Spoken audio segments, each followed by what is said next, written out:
laporan. Ketiga, pengukuran pH larutan dan titrasi asam basa. Nah, kemudian untuk titrasi asam basa, mungkin saya jelaskan di sini karena tadi bahan dan alat mungkin masih belum bisa dipindah ke GLB, jadi untuk titrasi hanya sebatas kita tahu prinsip kerjanya dan juga mungkin alatnya ada, cuman indikator untuk melakukan si titrasinya tidak ada. Nah, tapi nanti tidak mengurangi hal itu ya, kalau udah paham prinsip kerjanya saya rasa nanti bisa.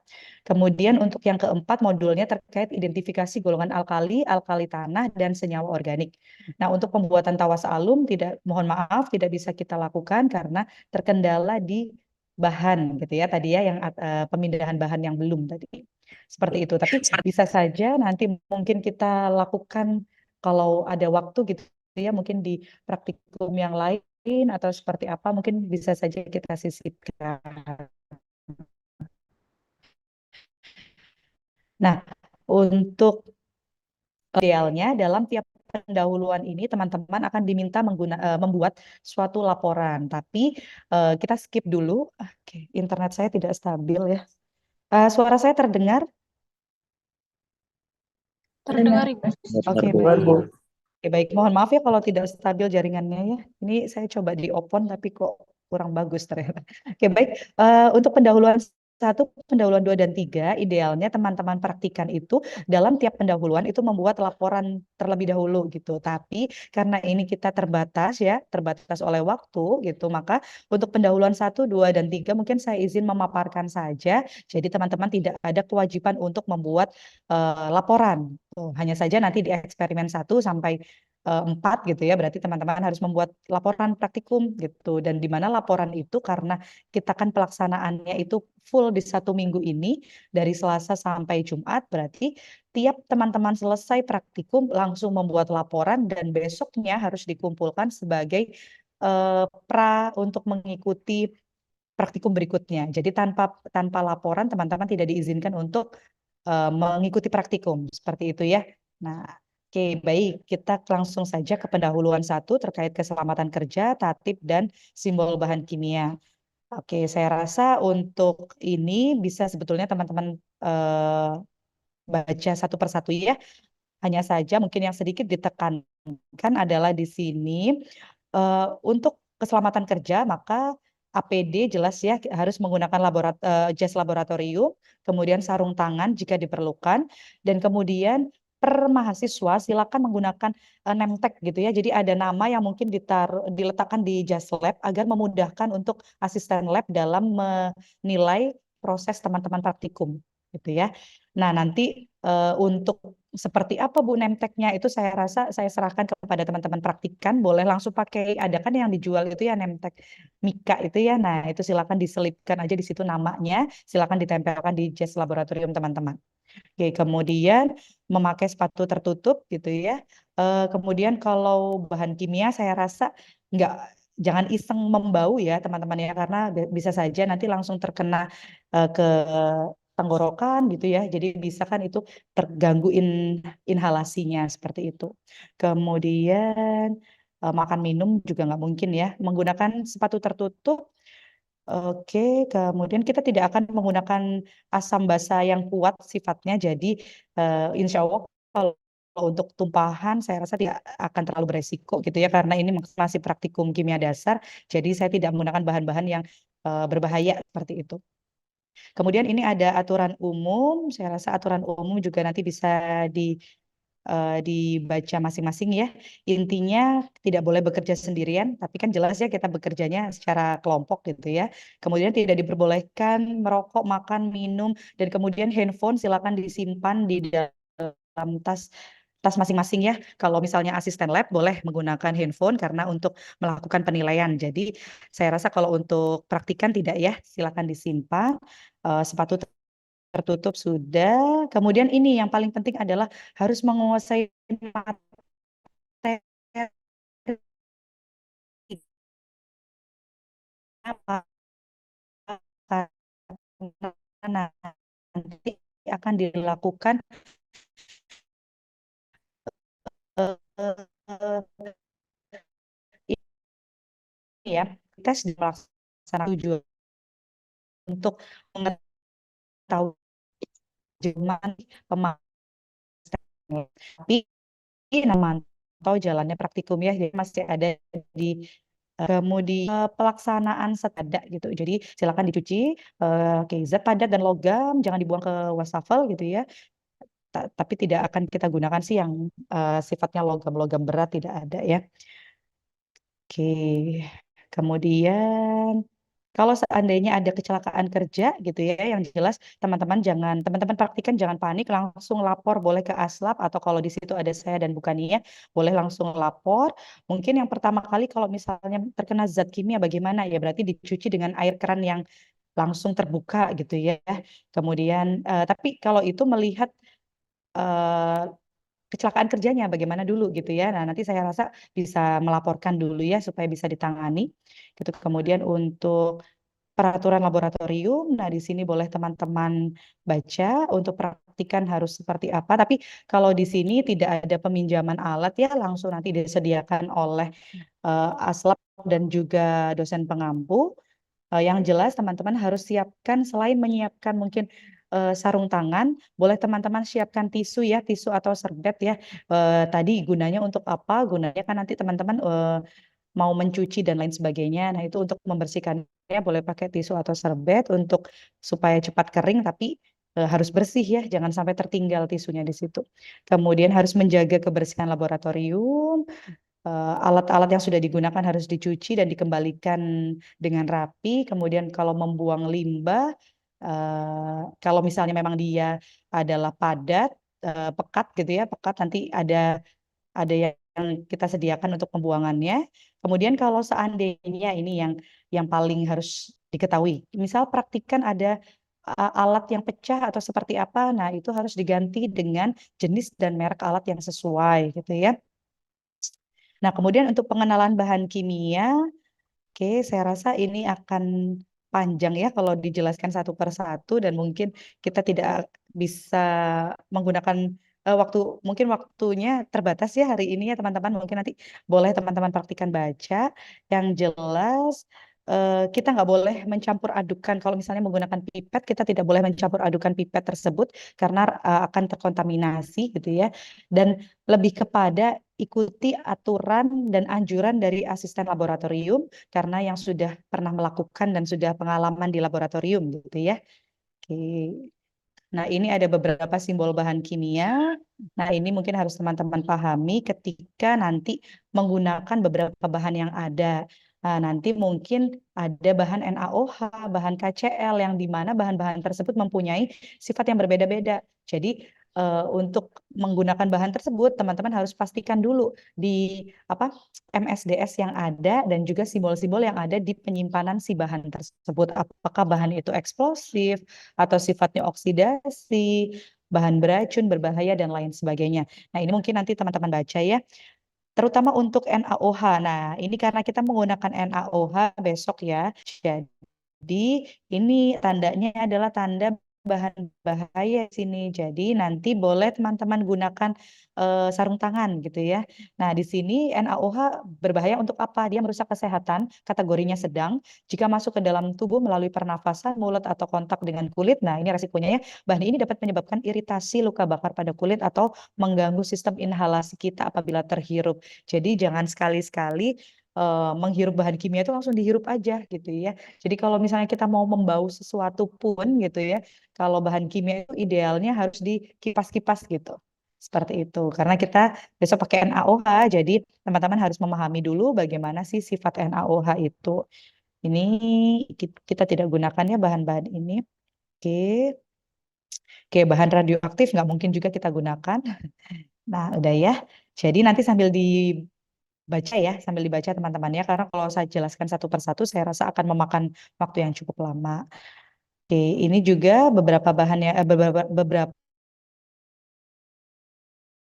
yang harus diperhatikan ketika menggunakan bahan kimia, etiket atau label tadi ya, kemudian wujud daripada bahan tersebut, oke, kemudian ini bagaimana cara menuangkan bahan kimia, nah juga harus teman-teman baca, teman-teman pelajari. Nah, nanti selebihnya di sana akan ada Aslab dan ada saya juga serta Bukania dan Bu Wilma yang mungkin nanti bisa untuk memandu gitu.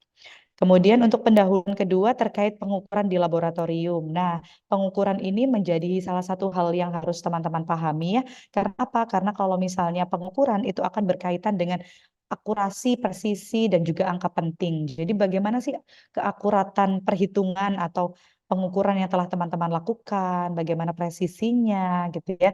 Nah, jadi saya rasa untuk angka penting ini mungkin sudah teman-teman pelajari mungkin ya untuk di kelas fisika dasar saya rasa juga membutuhkan angka penting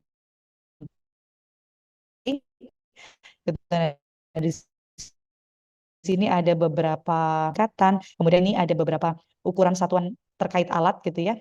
Nah, angka penting ini menjadi hal yang perlu kita pelajari. Kenapa? Karena dari angka penting itu akurasi dan presisi itu menjadi hal yang kita lihat gitu ya. Karena kalau tidak akurat, tidak presisi, nah mungkin saja hitungan kita salah atau bahkan hasil yang kita harapkan itu tidak sesuai gitu. Nah, ini nanti mungkin boleh teman-teman pelajari ya terkait angka penting. Jadi biasanya sih kita menggunakan tiga angka di belakang koma gitu ya. Kalau misalnya mau membulatkan boleh. Nah, pembulatannya juga mengikuti aturan-aturan yang ada gitu ya. Jadi ini misal ada contoh ya, saya ambil contoh di ini 7,432 cm dikurangi 2 cm. Nah, itu ada 5,43 cm. Nah, ini kalau misalnya kita bulatkan hanya dua digit angka di belakang koma, 5,43. Atau kalau misalnya mau pembulatan menjadi satu angka ya berarti cuma 5 cm. Atau kalau misalnya yang di atas ini 1,65 misal satu digit di belakang koma jadi 1,7 cm dan lain sebagainya. Nah, ini harus teman-teman pahami ya. Oke, nanti silakan dipelajari. Nah, akurasi dan presisi ini menjadi hal yang penting untuk apa ya, untuk pengamatan dan data observasi gitu ya. Nah, ketidak ketidakpresisian dan atau mengukur itu mengakibatkan error ya. Jadi akan terjadi suatu ketidakpastian dalam tuh. Jadi hal tersebut men-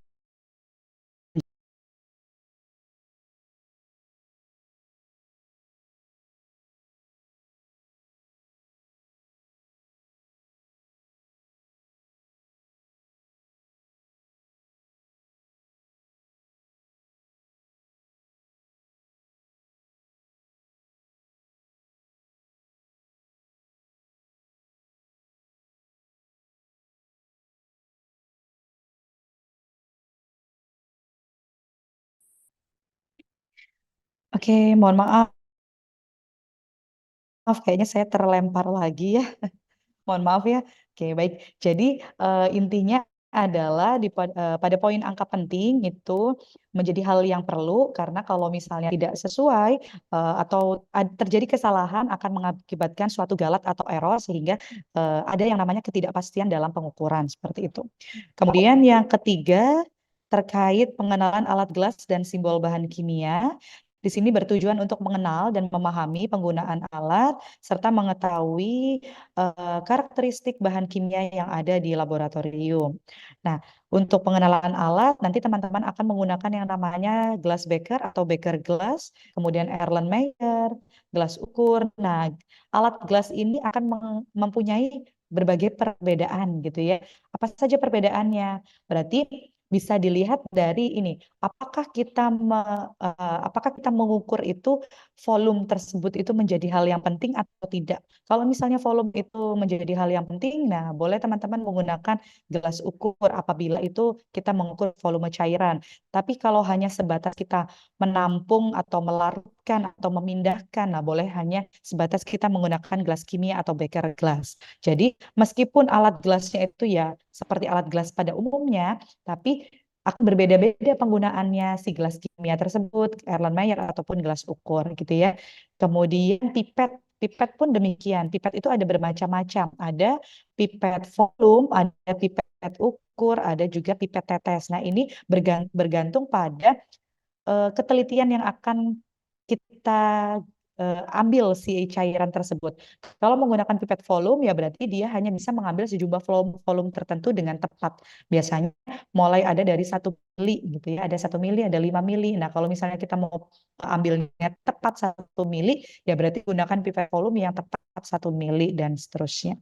Kemudian pipet ukur itu yang bisa mengatur jumlah volume cairan dengan teliti. Nah, boleh menggunakan pipet ukur gitu ya, bergantung. Misal nggak tepat 5 mili, tetapi 5 sekian mili. Nah, itu bisa kita gunakan pipet ukur. Kemudian kalau pipet tetes bagaimana? Kalau pipet tetes berbeda lagi, kita mengambil sejumlah kecil cairan. Nah, itu pakai pipet tetes. Jadi, fungsinya akan berbeda-beda gitu ya, bergantung peruntukannya teman-teman nanti mau mengambil si volume cairan ini dengan apa? Dengan presisi atau tidak, dengan tepat atau tidak gitu ya, karena berbeda-beda fungsinya. Kemudian ada tabung reaksi, ada kaca arloji, ada corong, cawan, dan lain sebagainya. Ini boleh nanti teman-teman sambil pelajari. Nah, oke, ini ada cara memanaskan cairan atau larutan. Nah, kemungkinan kita tidak akan seperti ini ya, tidak akan memanaskan si cairan atau larutan, tapi boleh saja untuk pengetahuan ya. Jadi teman-teman harus mengarahkan, nah seperti gambar ya. Jadi harus dimiringkan gitu. Kemudian memanaskannya nggak langsung ditaruh aja di si nyala api, bunsen gitu ya, enggak, tapi harus digoyang-goyangkan gitu. Kenapa kok enggak langsung ditaruh aja gitu ya, tepat pada nyala apinya? Ya bahaya ya, apabila si cairan tersebut reaktif, bisa saja nanti terjadi bumping atau ledakan gitu. Seperti itu. Jadi kita harus benar-benar mengetahui karakter si cairan yang akan kita panaskan atau nanti seandainya teman-teman akan melakukan apa pengenceran dan lain sebagainya. Nah, itu harus teman-teman pahami karakteristik dari bahan yang akan teman-teman gunakan. Kemudian ini kalau memanaskan cairan dalam gelas kimia atau air Mayer. Nah, itu bisa saja menggunakan batang pengaduk atau juga batu didih bergantung pada si bahan ya, bergantung pada bahan. Tuh. Kemudian ini cara membaca volume apabila kita menggunakan gelas ukur atau labu ukur ya. Nah, jadi harus sejajar dengan arah mata kita. Jadi perhatikan meniskusnya. Meniskus itu adalah ini nih, ada cekungan kan ya di situ ya. Nah, ada cekungan dan cekungan di ujung itu harus datar sesuai dengan skala yang ada. Nah, jadi kita mengamatinya juga harus sejajar dengan mata gitu ya. Jangan sampai dibawa atau jangan sampai dipegang gitu si labunya terus kita seakan-akan oh ini lurus gitu enggak ya. Jadi letakkan di meja. Nah,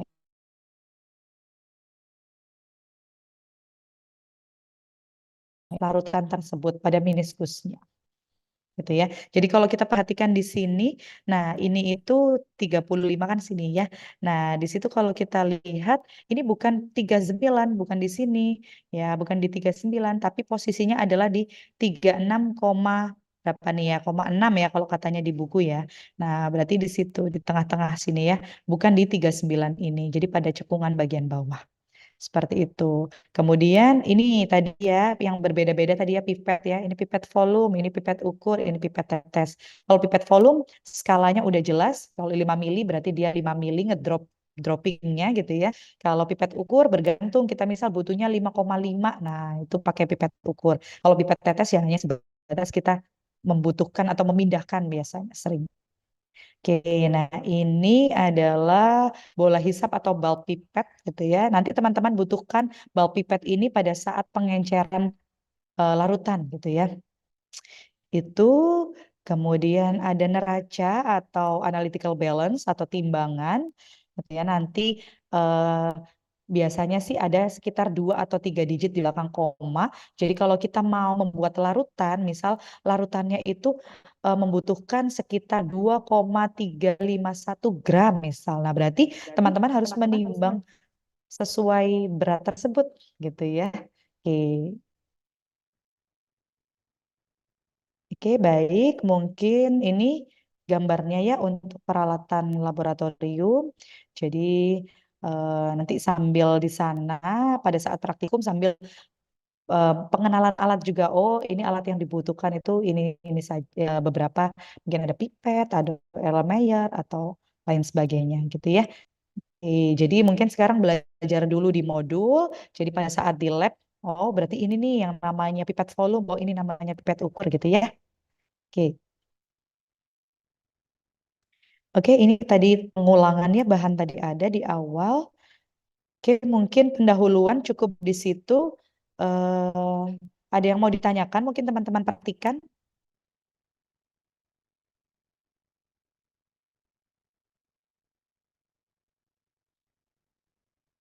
Ada yang mau ditanyakan mungkin? Atau mungkin saya izin, bukan Nia, mungkin izin ada yang mungkin mau ditambahkan, Bu, silakan.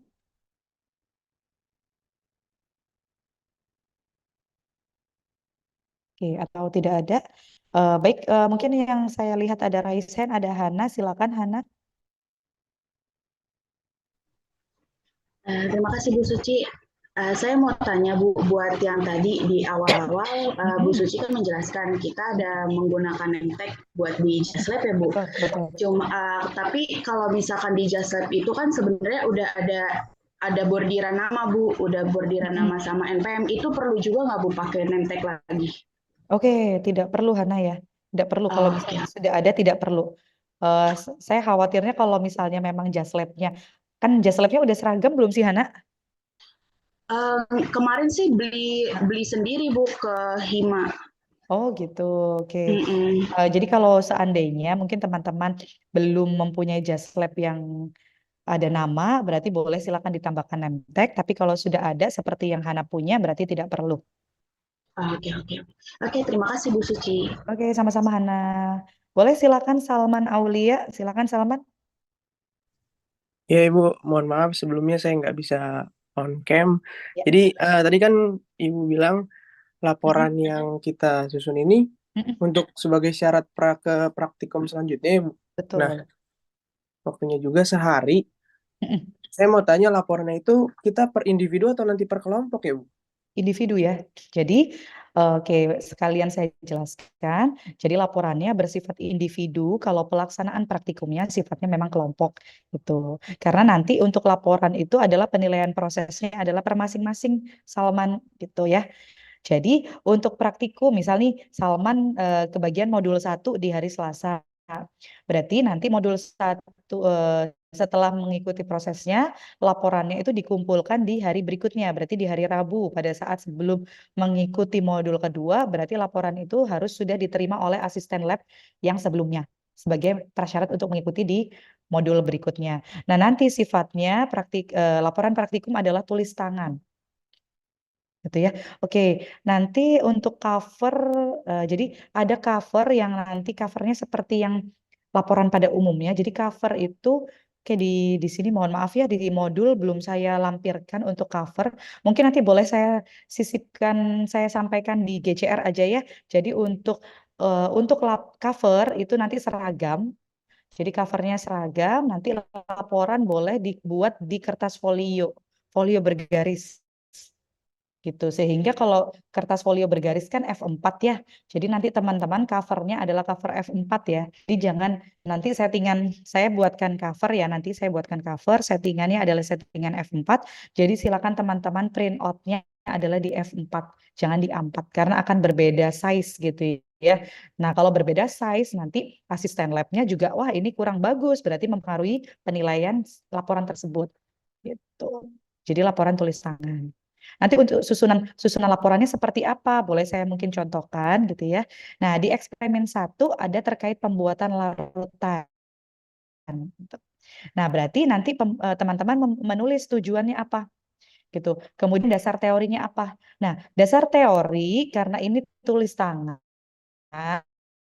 Jadi dasar teori silakan teman-teman tulis tapi jangan padat jelas gitu ya. Mungkin boleh saja menggunakan dasar teori yang ada di sini boleh atau teman-teman mau menambahkan silakan gitu ya. Jadi tidak terpaku pada dasar teori yang ada di dalam modul. Kemudian yang C poinnya sama alat dan bahan gitu ya. Jadi ditulisnya sama, kemudian cara kerja. Nah, ini teman-teman tulis. Kemudian ini data hasil pengamatan yang sudah teman-teman dapatkan melalui praktikum. Kemudian yang poin berikutnya adalah skema kerja.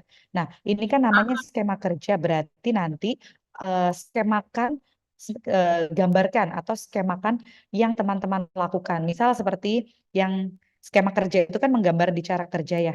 Jadi di sini pembuatan larutan, timbang massa NaOH, berarti nanti boleh teman-teman gambar raca analitik, di atasnya ada eh, apa beker glass gitu, kemudian atau timbang ya. Berarti kalau timbang pakai kaca arloji dulu, teman-teman menimbang, mungkin kaca arloji digambar di situ, ditambah berapa banyak massa NaOH yang ditambahkan. Kemudian tanda panah prosedur berikutnya apa gitu. Jadi di skema kerja teman-teman menggambar step yang teman-teman lakukan di cara kerja gitu ya.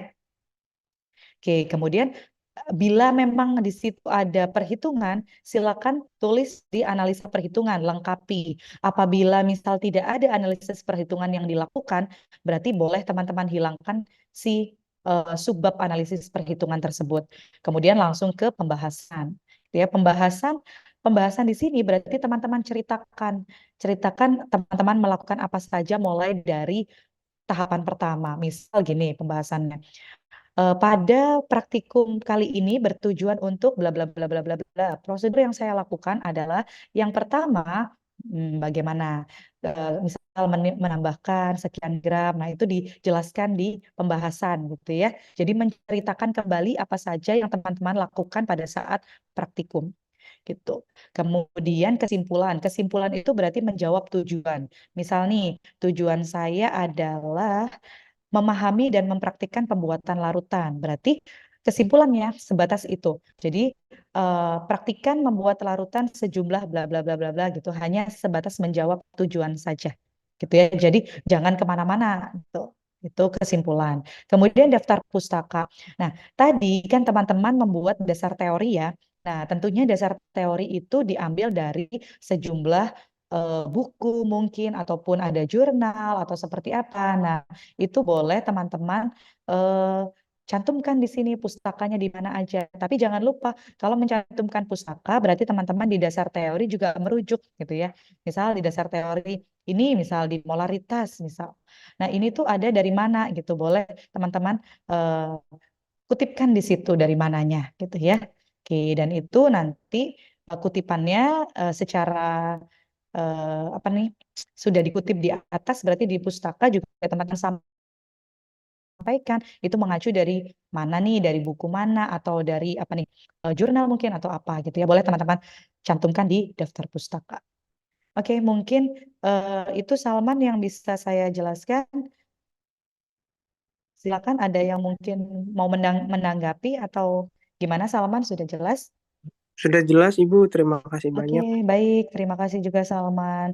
Gitu ya. Jadi saya harapkan sekalipun tulis tangan, saya juga dulu laporan tulis tangan ya. Mungkin teman-teman membayangkannya gini, Bu, suatu minggu berarti ada 4 laporan dong. Iya, ada 4. Kalau dulu saya malah ada 4 praktikum gitu ya. Jadi sama aja. Jadi tulis tangan. Jadi tulis tangan saya rasa tidak akan membebani teman-teman praktikan atau teman-teman mahasiswa apabila teman-teman langsung membuat gitu. Atau sekarang boleh nih kalau yang udah terlihat gitu ya kan berarti ada dasar teori dari semua semua modul. Nah, berarti boleh teman-teman cicil dari sekarang gitu. Jadi supaya nanti tinggal menulis yang mulai dari data hasil pengamatan gitu. Jadi bisa di-prepare dari sekarang.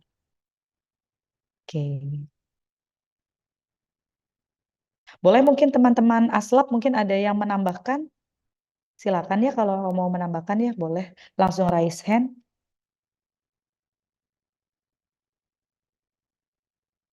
Oke, silakan Hafiz.